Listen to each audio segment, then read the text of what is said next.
Thank you very much. Good afternoon. Assalamu alaikum. Let me first start by thanking the organizers for, first of all, organizing this great event. I'm very impressed. And also for inviting me to say a few words. It's a great pleasure for me to do so. So I'm going to give you a bad news, good news story. I'm going to start with the bad news. The bad news, and this is news, it's fresh bad news. In the last 3 months, the world has seen the hottest 3 months it ever saw before. And that is now fully attributable to the fact that we have raised global temperatures by 1.2 degrees already due to the emissions of greenhouse gases from all over the world for the last century and a half. So human-induced climate change impacts are now a reality. They are happening. And unfortunately, we have not been able to prevent them from happening. That's the bad news. I call this the era of loss and damage from climate change. The Secretary General of the United Nations, Antonio Guterres, has an even more frightening phrase. He calls it the era of climate boiling, referring, I think, to the proverbial frogs who are in a pot of water where the temperature is going up very, very slowly so that the frogs don't realize it, but they get boiled to death. Now, human beings are not frogs. Human beings can tell. And the tell is the months of June, July, August 2023. That's the alarm bell that is ringing. That's telling us that it's time to jump out of the water and to keep the temperature down as much as possible. Unfortunately, the world leaders don't seem to be taking that into account. The Secretary General of the United Nations in New York just held a summit where he invited the world leaders to come and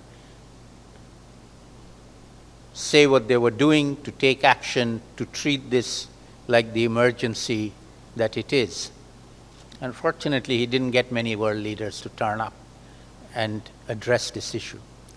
They hopefully will come in a few months' time to Dubai for the 28th Conference of Parties, COP28, which is being held there, and we will then again try to get leaders to address this issue. But I wouldn't hold my breath.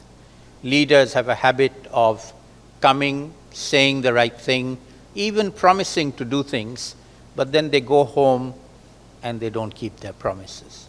Okay? Unfortunate. It's a reality. We still have to keep trying. We can't give up. But we cannot rely on them. And so that takes me to the second half of my talk, which is the good news. The good news is actually linked to the bad news, but it is actually good news that those of us living in this region, in Dhaka city, in Bangladesh, the country, in South Asia, the countries of South Asia, Nepal, Bhutan, India, Sri Lanka, we happen to be living in a part of the world that is the most vulnerable, or amongst the most vulnerable, to the impacts of climate change. Everything from too much water, too little water, hurricanes, cyclones, floods, now heat waves, and unfortunately also air pollution, particularly in our cities like in Dhaka and Delhi. As it happens, those solutions are also being thought of, developed, piloted in this region of the world. And that's the good news. The good news is because we happen to be facing the problem today, we have an opportunity to come up with solutions to the problem. And the problem is not one single problem, it's many, many different kinds of problems. So one of the things I often tell people when they tell me they're interested in working on climate change or learning about climate change, I say climate change is no longer one subject. There's no such thing as one climate change. You can talk about emissions of greenhouse gases, reducing emissions, we call that mitigation in the climate change jargon. You can talk about adapting to the impacts of climate change, we call that adaptation. The two are not the same. So, and you can't do both. Very rarely can you do both together. And then now we also have a new phenomenon called loss and damage from climate change that we now have to learn about first. It's a complicated subject, and then learn how to deal with that problem. And so dealing with climate change, finding solutions to climate change impacts and vulnerabilities is not one thing. It's a multiplicity of things. And different people can engage and have different roles to deal with the problem. And the good news is that is actually happening. And many of the people in this room are very good examples of people who are taking initiatives. I call that moving from what I call the problem space, we know the problem, to the solution space. We're now moving into what do we do about the problem. And the way we are thinking of that is no longer what does the leader have to do, what does our prime minister have to do, what does the minister of environment have to do. We know what they have to do, they know what they have to do, they're trying to do it, they're not doing it good enough, or well enough, or fast enough. So we need to take things into our own hands and find solutions ourselves. So I'll spend the last few minutes of my talk saying how that can be done.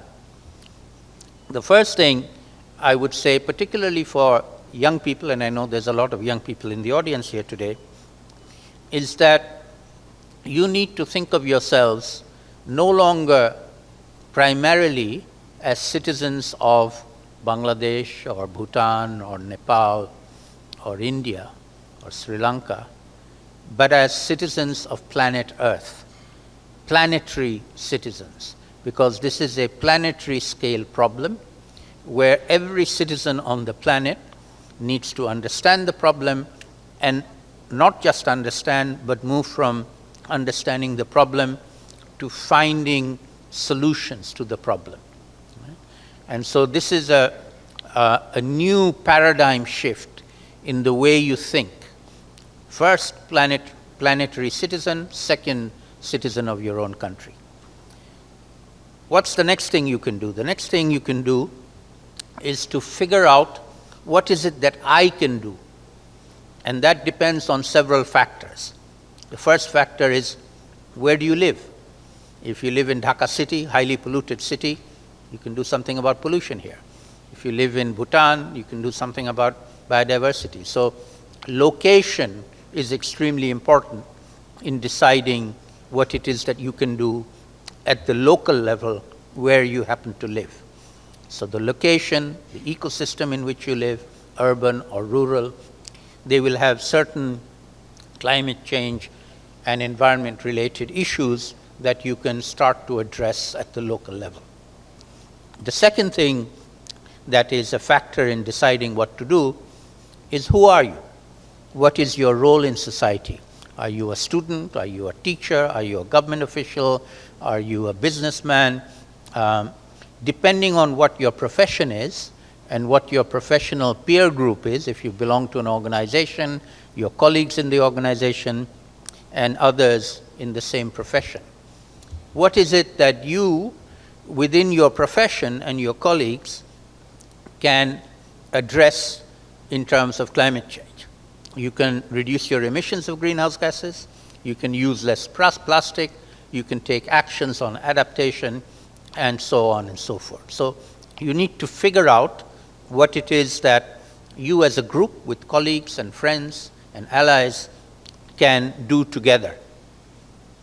And then the third thing is connecting from the local, beyond the local to the national, and then beyond the national to the regional. In this case, we're a regional gathering, but then also beyond the regional to the global, because it's a global problem that we need to be addressing at the global level. And I'll share a few ways in which this is actually happening right now. One of them, which I'm sure many of you will be familiar with, is a movement called Fridays for Future. This is a movement of school kids around the world who come out every Friday on strike. They're emulating the Swedish teenager when she started. She's now no longer a teenager, Greta Thunberg, who started this many years ago when she sat in front of the Stockholm, in front of the parliament with a placard all by herself, saying she's on strike. Friday she's not going to school, she's striking for the planet, for climate change, for people to do that, to do something. And then she gathered people who joined her, and then this has become a global movement everywhere in the world. Every Friday they come out and they take action. Bangladesh, we have a very, very active national level Fridays for Future movement. Every Friday they come out. The only thing in Bangladesh is that Friday is a public holiday, so they're not actually skipping school. They're using their holiday to come out and demonstrate. But they do come out in the many thousands. So every Friday there are actions all over the world by school kids. And that's an example of unity, solidarity between global citizens acting around the world. Just one example. There can and are many others as well. Different professions from around the world are meeting.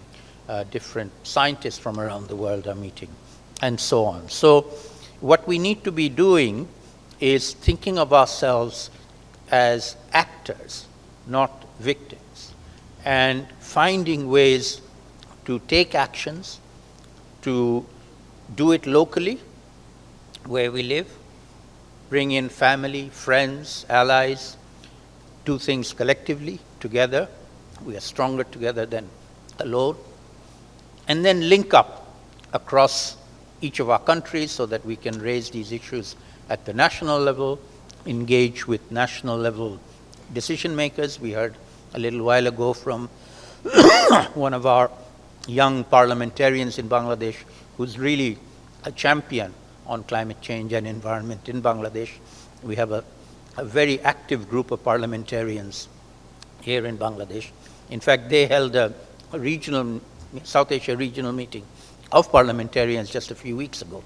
So in this region, we have a number of very active groups, including your group, and I commend you for the actions you do. I apologize for my sore throat. So let me end by offering one last piece of advice, particularly for young people. As I said, climate change is no longer one subject. It's many subjects. First of all, you need to understand that. Second, you need to pick one of them. You can't do everything.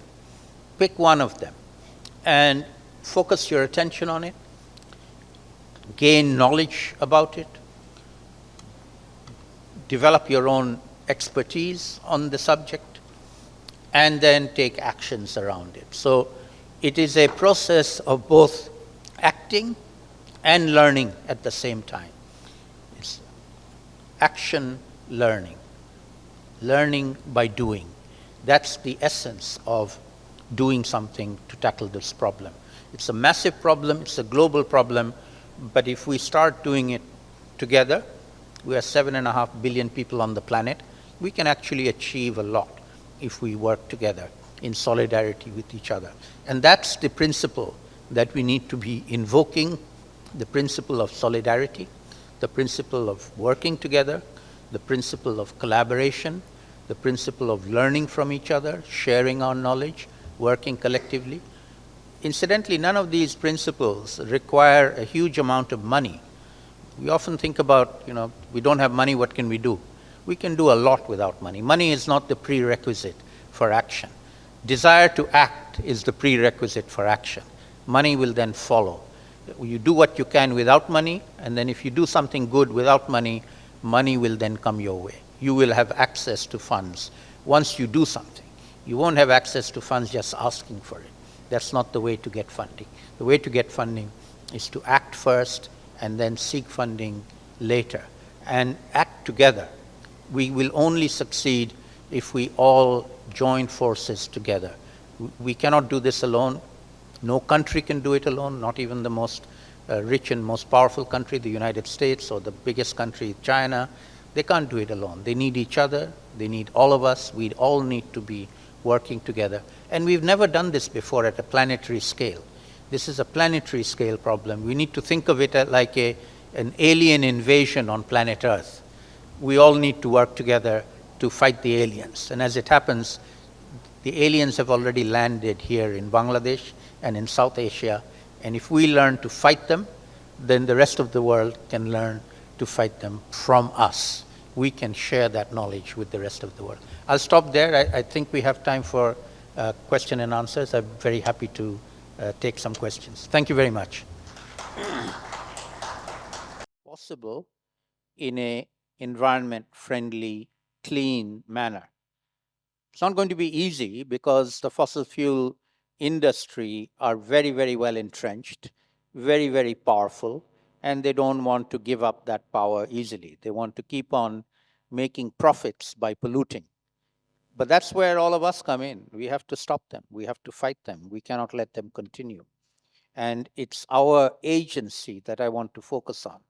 It is finding ways in which we can challenge them, bring them onto our side if they're willing to change sides, or defeat them if they're not willing to change sides, and take a pathway to development that does not require the investment in fossil fuels anymore. Just to take one example, investing in coal is now absolutely not profitable at all. Nobody is investing in coal to make money. They can only invest in coal if they're given subsidies, and they get quite a lot of subsidies, so coal is still continuing. But it makes no economic sense whatsoever. Anybody really wanting to invest, I'll give you an example. In the case of Bangladesh, we had 10 coal-fired power plants planned over the next decade on the drawing books. The government of Bangladesh, in a very good move in my view, has scrapped that plan. We're not going to invest in coal anymore. But one of the reasons, obviously coal is bad for the environment, but one of the reasons why they made that decision is nobody would invest in those plants anymore. They couldn't find investors in coal-fired plants anymore. Okay, so they made a virtue out of a good thing. They couldn't get investment, so they said we're going to give up coal, which is the right thing to do.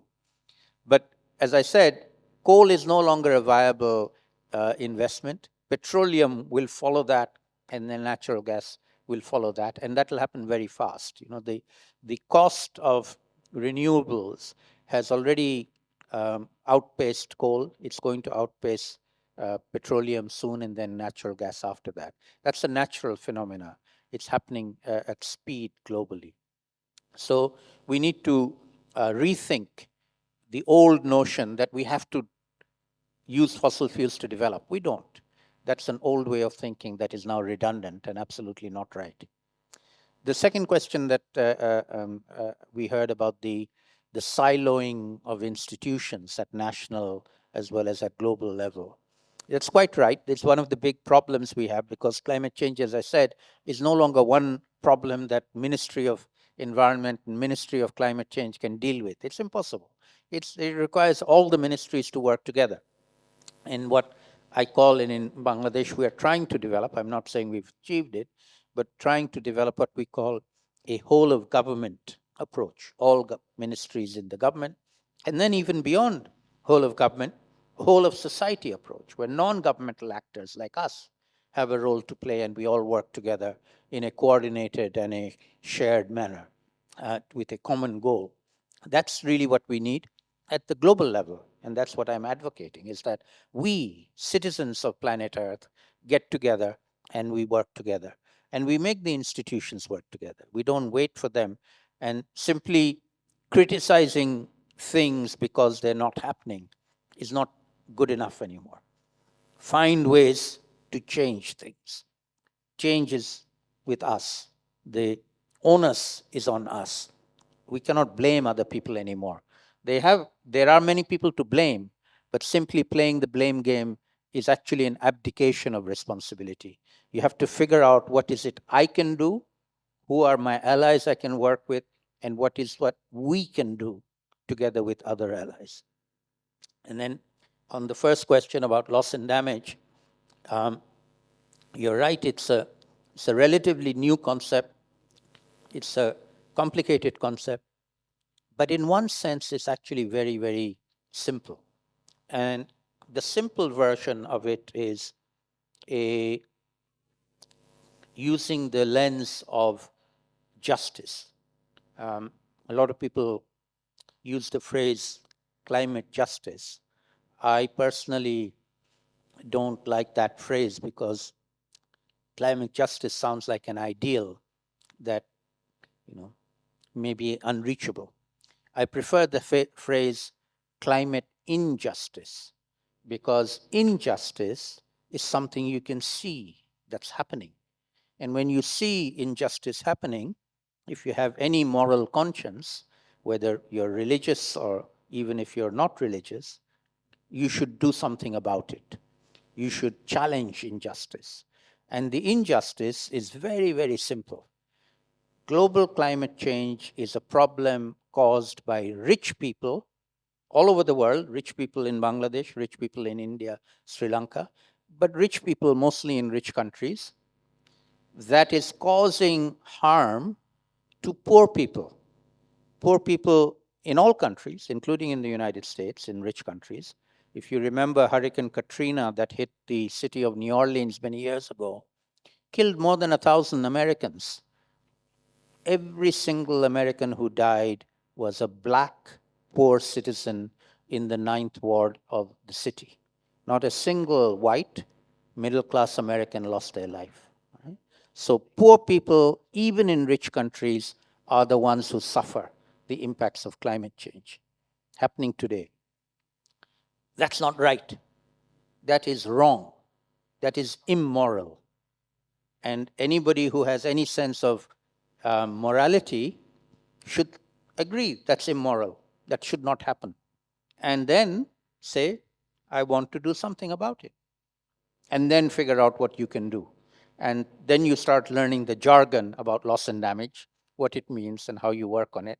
But that means going up a learning curve. So in one sense, it's complicated, but in another sense, it's not complicated. It's very simple. And it's something that you can do something about. And just to cite one example of one major religion, the Catholic Church under the Pope has actually written an encyclical on this called Laudato Si, in which he has told every Catholic around the world, more than 1 billion people, your responsibility. You must do something about this. This is wrong. Climate change is a climate injustice around, from polluters harming the victims of pollution, rich harming poor, not right. Everybody needs to take responsibility. Every Catholic needs to take responsibility. There's a similar encyclical from the Islamic world. We don't have a pope, but we have ulema and leaders who have also issued similar injunctions, and many other religions as well. So the moral element is something that you can invoke and get every person to understand easily. It's not right. It's an injustice. We must stand against it. And then loss and damage is one of the issues that you have to start learning to understand in the jargon of climate change. I hope that answers your questions. Do you have time for another round, or should we call it today? So unfortunately, I think we're a little behind. We have been behind time a little already. So I know many of you probably had more questions, and Sir had a lot more to say. I think I attended a couple of his sessions, especially after the climate negotiations you did a couple of years ago, and I think you can still continue to do so. There's much more to be said, but I think Sir is also very active on social media, on Twitter/X. So if you want to follow him, and then also if you want to read what he's interested in, what he advocates for, you can find him on social media. So thank you so much for your time. But then I would also like to request Sharina Hussain Morgan, Director of Public Engagement Unit from U.S. Embassy Dhaka, to come and present a token of appreciation to Dr. Saleemul Huq. Sharina has been a strong force getting the CACN, Climate Action Champions Network, that constitute with climate champions from 5 different countries up and running.